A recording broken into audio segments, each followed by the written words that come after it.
Thank you all so much for coming out tonight. Jen actually pronounced my name right, which is amazing. My name is Shauna Maziarz. I've been on SYRCL's board for, I think, about 7 years now, and I also own a restaurant in Nevada City called Three Forks Bakery and Brewing Company.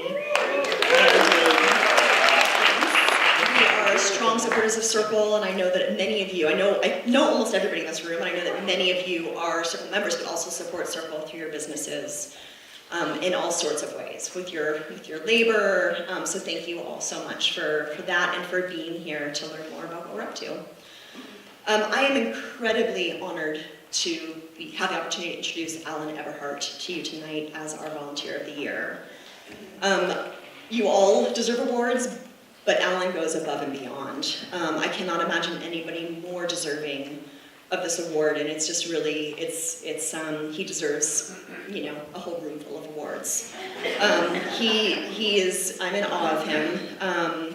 I first met Allan when I was relatively new to SYRCL's board.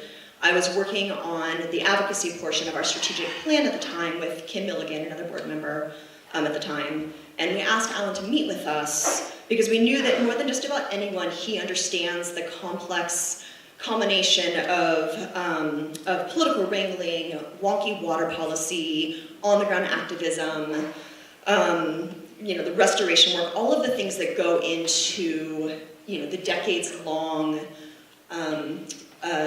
watershed protection that SYRCL's involved in, and particularly at the advocacy level. And so, at that time, we were just about to enter into the FERC relicensing process for the Yuba County Water Agency dams, and we really wanted his perspective on what our next 3 years should look like. He was unequivocal in his position that SYRCL needed to step up our leadership, that we had dropped the ball a little bit in the process with relicensing the Jerome Spalding project. And he took SYRCL to task in a way that very few people have the authority to do, and we listened to him. And we changed course with the direction that we moved our entire organization. Gary Reedy, then our river scientist, changed his scope of work, changed his priorities, and made sure he was at that table and had a voice in that process.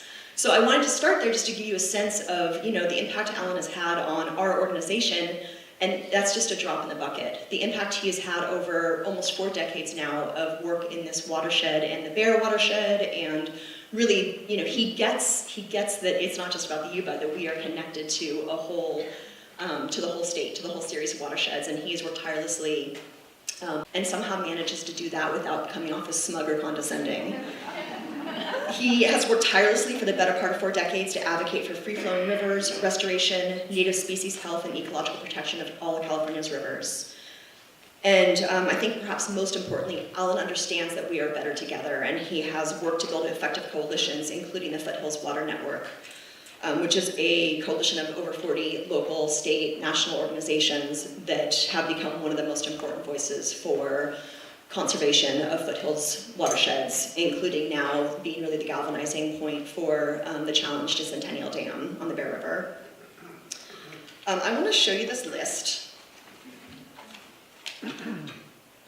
I know you can't read the print, but you can get a sense of, these are all of the organizations over the last 40 years that Allan has played an essential role in. Yeah, I mean, you can just, this is like 12-point font, and it's 2 full pages.